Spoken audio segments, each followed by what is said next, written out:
Hello, beautiful people. Welcome back to my YouTube channel, Pre-Bra Chronicles. Weekend trip అయిన Chikmagalur part 2 బ్లాగ్లోకి వెళ్ళిపోదామా? మార్నింగే ఇక్కడ view అయితే చాలా బాగుంటుంది. ఇంకా మేము డిసెంబర్లో వెళ్ళినట్టయితే కనుక ఇది ఇంకా క్లౌడ్స్తో ఉండి సేమ్ నంది హిల్స్ లాగా ఉంటుందంట. అయితే మేము ఇక్కడికి వచ్చింది బర్త్డే సెలబ్రేషన్ కోసం అనమాట. బట్ ఆ గెటప్ వచ్చేసి జస్ట్ ఒక ఫోటోషూట్ కోసము. ఫోటోషూట్ కూడా ముగించుకున్నాం మార్నింగే ఫాగ్ ఉంటుందనేసి. కానీ అంతలోపలే ఎండ కూడా వచ్చేసింది మేము ఫోటోషూట్ చేసుకునేసరికి. సో చూడండి ఎంత బ్యూటిఫుల్గా ఉందో మౌంటైన్ కూడా.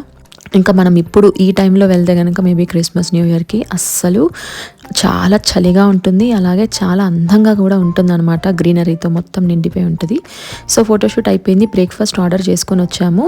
ఉప్మా తర్వాత బ్రెడ్ ఆమ్లెట్ అనమాట. మనము ఏ ఐటమ్ అంటే వాళ్ళు చెప్పిన ఐటమ్స్లో మనం సెలెక్ట్ చేసుకోవాల్సి ఉంటుంది అంతే, కానీ బుఫే బ్రేక్ఫాస్ట్ అయితే మనకి ఇక్కడ దొరకదు. సో ఉప్మా అయినా కానీ బ్రెడ్ అండ్ ఆమ్లెట్ కూడా రెండు టేస్టీగానే ఉన్నాయి. ఇక్కడ స్టే అయితే నాకు చాలా నచ్చిందండి. ఎందుకంటే ఫోన్స్ ఏమీ లేకుండా, నెట్వర్క్ లేకుండా ఫ్యామిలీతో మంచిగా టైం స్పెండ్ చేయడానికి ఇది ఒక మంచి స్పాట్ అని చెప్పాలి.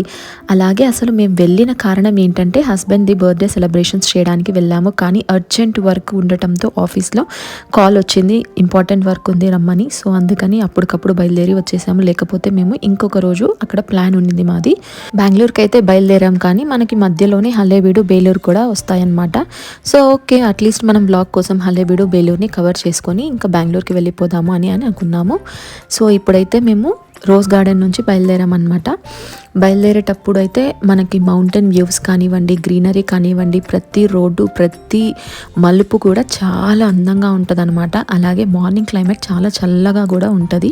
ఎప్పుడైనా కానీ మీరు చిక్మంగళూరు వైపు వెళ్తే కెమ్మన్గుండి అనే పేరుని అయితే గుర్తుపెట్టుకోండి. ఇక్కడ కనిపిస్తుంది కదా, అక్కడైతే ట్రెక్కింగ్కి కూడా వెళ్తారు. అదే జెడ్ పాయింట్ అండి.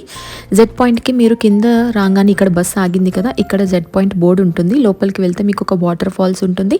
అలాగే జెడ్ పాయింట్ ట్రెక్కింగ్ పాయింట్ కూడా అనమాట. ఇది వచ్చేసి Hebbe falls the entrance. Hebbe falls కి మనకి వాళ్ళని జీప్లోనే మనల్ని పిలుచుకొని వెళ్తారు. నేను ఇది పెళ్లి కాకముందు వచ్చాను మా ఫ్యామిలీతో పాటు. సో అప్పుడు వెళ్ళాము. ఈసారి కూడా వెళ్ళాలి అని అనుకున్నాము. మార్నింగ్ ఫోటోషూట్ అయిన తర్వాత హెబ్బే ఫాల్స్కి వెళ్దామని రెడీ అవుతుంటేనే ఆఫీస్ నుంచి కాల్ రావడంతో ఇంకా సరే హెబ్బే ఫాల్స్ వద్దు, ఏమొద్దు, బేలూరుకి వెళ్దాం పదా అనేసి హల్లేబీడుకి అయితే ఇప్పుడు మేము స్టార్ట్ అయిపోయామన్నమాట. బట్ ఈ రోడ్ అంతా కూడా మనకి చాలా అందంగా ఉంటుంది. తర్వాత చాలా గ్రీనరీ వైబ్స్, నేచర్ వైబ్స్ని ఇస్తుంది అనమాట. మదర్ నేచర్తో ఎంజాయ్ చేయాలనుకున్న వాళ్ళు ఖచ్చితంగా చిక్మంగళూరుకి వెళ్ళాలి. అలాగే అక్కడ మనం కెమ్మన్గుండిని అస్సలు మిస్ అవ్వకూడదు. ఆ కెమ్మన్గుండిలోనే కల్లత్గిరి వాటర్ ఫాల్స్ కూడా ఉంటుంది. అది కూడా చాలా బ్యూటిఫుల్గా ఉంటుంది. మీరు ఎప్పుడైనా వెళ్తే ఖచ్చితంగా విజిట్ చేయండి. మేము చాలాసార్లు చూసేసాం కాబట్టి ఈసారి కల్లత్గిరి వాటర్ ఫాల్స్కి అయితే మేము వెళ్ళలేదు. సో వచ్చేసామండి హలేబీడుకి. హలేబీడు గురించి ఇప్పుడు మనం ఇంపార్టెంట్ ఫ్యాక్ట్స్ని తెలుసుకుందాము. ఆ రోజు సాటర్డే అవ్వడం వల్ల క్రౌడ్ ఉండింది. అది కూడా స్కూల్ పిల్లలు, కాలేజ్ పిల్లలు, అలాగే కేరళ నుంచి ట్రిప్కి వచ్చిన వాళ్ళు ఎక్కువగా ఉన్నారనమాట. అలాగే స్వామిమాల వేసుకున్న వాళ్ళు కూడా ఎక్కువగా ఉన్నారు. సాటర్డేనే ఇంత క్రౌడ్ ఉంది అని అంటే సండే ఇంకెలా ఉంటుందో కదా, అస్సలు ఊహించలేము. ఇప్పుడు ఏ టూరిజం ప్లేసెస్కి వెళ్ళినా కూడా సాటర్డే, సండే మాత్రం అస్సలు వెళ్ళకూడదు. వీక్ డేస్లో లీవ్ వేసుకొని వెళ్ళటమే ఉత్తమమైన పని. ఎందుకంటే ఎక్కడికి వెళ్ళినా కూడా మనం ఏది కూడా ప్రశాంతంగా చూడలేము. ఎందుకనంటే క్రౌడ్ అంత ఎక్కువగా ఉంటుందన్నమాట వీకెండ్స్లో.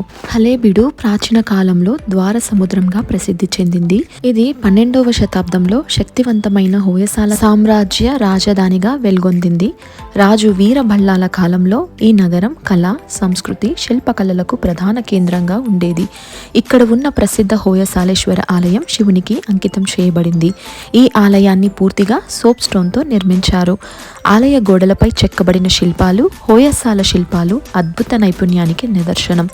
దేవతల రూపాలు, నర్తకీమణులు, జంతువులు, యుద్ధ దృశ్యాలు, అలాగే రామాయణం మరియు మహాభారతం ఘట్టాలు ఎంతో సూక్ష్మంగా చెక్కబడ్డాయి. 1311 క్రీస్తు శకంలో మాలిక్ కపూర్ దండయాత్ర తర్వాత 1327లో మహమ్మద్ బిన్ తుగ్లక్ దాడుల వల్ల ఈ నగరం తీవ్రంగా నష్టపోయింది. అందుకే ద్వారసముద్రం హలేబీడు అంటే పాత నగరంగా చరిత్రలో నిలిచిపోయింది. నగరం నాశనమైన హోయసాలేశ్వర ఆలయం నేటికి తన శిల్ప వైభవాన్ని కాపాడుకుంటూ నిలిచింది. దొరికింది. నేటికి హోయసాలేశ్వర ఆలయం భారతీయ శిల్పకళకు ఒక జీవంత సాక్ష్యంగా నిలుస్తూ సందర్శకులను మంత్రముగ్ధులను చేస్తోంది. సో హలేబీడు చూసుకొని బేలూరుకు వెళ్దామని మళ్ళీ రిటర్న్ అయ్యేటప్పుడు చాలా ఆకలేసింది అనమాట. మార్నింగ్ బ్రేక్ఫాస్ట్ సరిపోలేదు. సో బేలూరు టెంపుల్ ఆపోజిట్ లోనే ఒక చిన్న రెస్టారెంట్ అయితే దొరికింది. అక్కడ లంచ్ చేసేసాము మీల్స్. అది నేను ఇంకా వీడియో చేయలేదు. ఇక్కడ వీడియోలో కనిపించేదనండి బేలూరు చెన్నకేశవ టెంపుల్. కానీ చాలా జనాలు ఉండటం వల్ల పార్కింగ్ దొరకకపోవడం వల్ల మేము ఇంకా దాన్ని చూడడానికి అయితే ఆగలేదు. ఆల్మోస్ట్ బెంగళూరు రీచ్ అయిపోయేటప్పుడు ఈ రెస్టారెంట్ అయితే దొరికింది. మేము ఎర్లీగా లంచ్ చేయడం వల్ల ఇంకా ఆకలిస్తుంటే సరే లైట్ గా ఏమన్నా తిందామని ఈ ట్రైన్ థీమ్డ్ రెస్టారెంట్ దగ్గర ఒక స్టాప్ ఇచ్చేసాము. టాయిలెట్స్ కానివ్వండి, ఫుడ్ కానివ్వండి, అంబియన్స్ కానివ్వండి పర్ఫెక్ట్ గా ఉన్నాయి, క్లీన్ గా కూడా ఉన్నాయి అన్నమాట. సో మీరు కునిగల్ లేదా మ్యాంగ్లూరుకి వెళ్ళేటప్పుడు ఇక్కడైతే ఒక స్టాప్ ఇచ్చేసుకోవచ్చు. ఫుడ్ చాలా బాగుంది. ప్లస్ పిల్లలకి ఇది ఒక అట్రాక్షన్ అనమాట. మేమైతే కార్న్ తర్వాత లెమన్ పన్నీర్ తిన్నాము.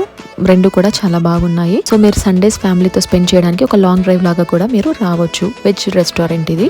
సో ఈ వీడియో కనుక మీకు నచ్చినట్లయితే please do like, share and subscribe. Thank you for watching. మరొక కొత్త వీడియోతో తొందరలోనే మీ ముందుకు వచ్చేస్తాను. Bye bye.